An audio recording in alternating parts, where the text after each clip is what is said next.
नमस्कार दोस्तों, मैं अंकुर उपाध्याय स्वागत करता हूं आप सभी का एक बार फिर से अपनी नई वीडियो में।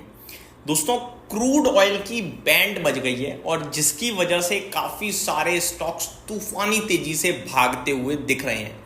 ये कोई पहली बार नहीं है जब मैं क्रूड ऑयल के साथ स्टॉक्स को रिलेट करके वीडियो बना रहा हूँ। मैंने बहुत वीडियो बनाई हैं और जो लोग मेरे साल से बीते 2 सालों से जुड़े हुए हैं शेयर मार्केट एनालिसिस वाले चैनल पे, ये तो अभी रिसेंटली स्टार्ट किया मैंने, उसमें मैंने बहुत बार आपसे कहा है कि आप जब शेयर बाजार में काम करते हो ना, तो आपको ब्रॉडर पिक्चर दिमाग में जरूर रखनी है।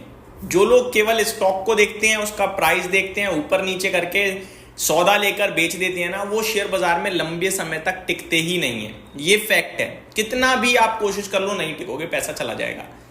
बड़ी पिक्चर जब तक आप नहीं समझोगे तब तक पैसा बनाना मुश्किल है। या तो बड़ी पिक्चर समझने की कोशिश करो, या फिर पूरी तरीके से कंपनी को पढ़ लो और कह दो या तो ये कंपनी बढ़ेगी या मैं खत्म हो जाऊंगा। इससे ज्यादा कुछ नहीं। ये 2 ही तरीके हैं शेयर बाजार में लंबा टिकने के, पैसा बनाने के। अब मैं आप सभी के साथ बात करना चाहूंगा क्रूड ऑयल के बारे में पहले, और उसके बाद कुछ स्टॉक्स बड़ी तेजी से भाग रहे हैं, जिसमें हमारा फेवरेट भी आप कह सकते हैं आरआर काबिल। वैसे मैंने इस शेयर को ज्यादा डिस्कस नहीं किया है, मैंने केईआई इंडस्ट्रीज डिस्कस किया है काफी टाइम, लेकिन ये पूरा सेगमेंट मैंने काफी बार डिस्कस किया हुआ है। ये आज केईआई इंडस्ट्री तो नहीं, लेकिन आरआर काबिल रॉकेट की रफ्तार से जरूर भाग रहा है, क्योंकि उसके नंबर्स आए थे और नंबर बाजार को बेहद पसंद आए।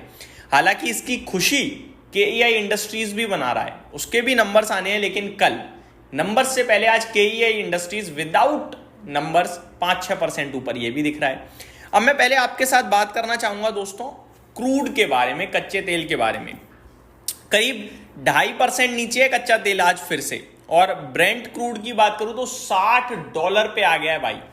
और ये ब्रेंट क्रूड का घटना ना पूरे देश के लिए खुशी की बात होती है, केवल मार्केट तक नहीं, पूरे देश के लिए। पैसा बचता है सरकार का बड़े लेवल पे, क्योंकि हम लोगों को कच्चा तेल खरीदना पड़ता है। हम इंपोर्टर हैं कच्चे तेल के बड़े लेवल पे। ऑलमोस्ट 75-80% क्रूड जो भारत में जरूरी है वो हम खरीदते हैं, खुद केवल 20 से 25% ही प्रोडक्शन कर पाते हैं।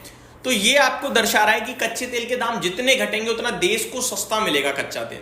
ऊपर से रुपया भी मजबूत हो रहा है लगातार, तो डॉलर में खरीदना पड़ता है क्रूड। तो अभी डॉलर खरीदना हमारे लिए सस्ता हो गया और ऊपर से कच्चा तेल खरीदना, तो गवर्नमेंट की जेब में पैसा दबा के आ रहा है। दूसरी चीज अगर आप देखें तो जीएसटी कलेक्शन रिकॉर्ड स्तर पे आया अप्रैल मंथ में, तो गवर्नमेंट की जेब में यहां भी पैसा दबा के आ रहा है।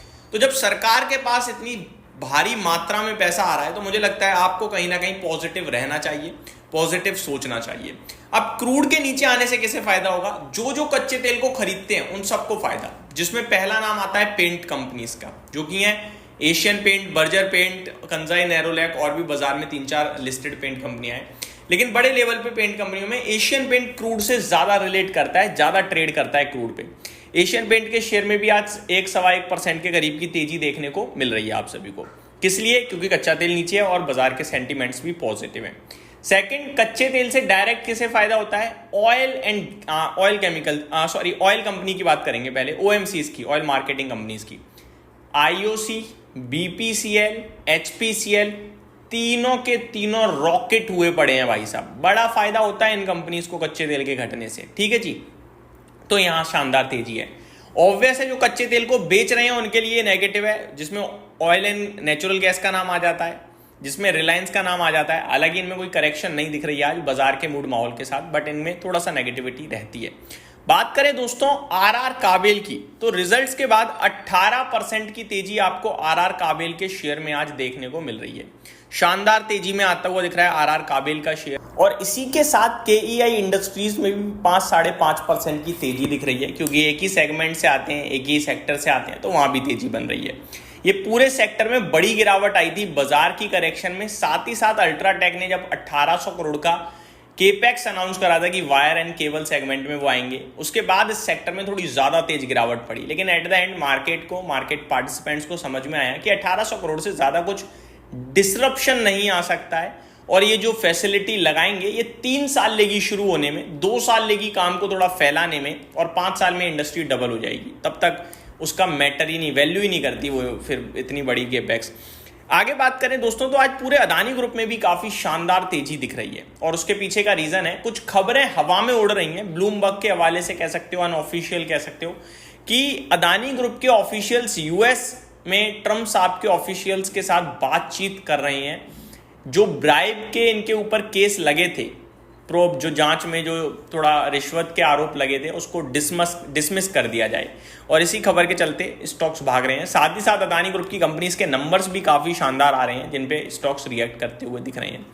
बात करें दूसरी तरफ अगर गिरावट वाले स्टॉक्स की, तो गिने चुने नाम है, जिसमें एक कोटक बैंक है, सुबह से कमजोर है, अपने नंबर्स के दम पर पिटाई पड़ रही है, करीब 4.5% नीचे। हालांकि अब तो संभल रहा है, मॉर्निंग में 5.5% टूट गया था, अभी ठीक होता हुआ दिख रहा है। दूसरी तरफ बात करें तो आपके लिए जिंदल 100 है जो 4.5% नीचे है। टिमकेन बड़ी तेजी के बाद आज करेक्ट हो रहा है 3.5%। केफिन टेक और नुवामा वेल्थ मैनेजमेंट में भी हल्की हल्की गिरावट है। बाकी ज़्यादातर ब्रॉडर पिक्चर आज आपके लिए तेजी में ही दिख रही है, हरे निशान में दिख रही है। तो ये मेरी तरफ से एक फ्रेश अपडेट थी, उम्मीद करता हूँ डिटेल्स पसंद आई होंगी। Thank you so much for watching this video, have a great day.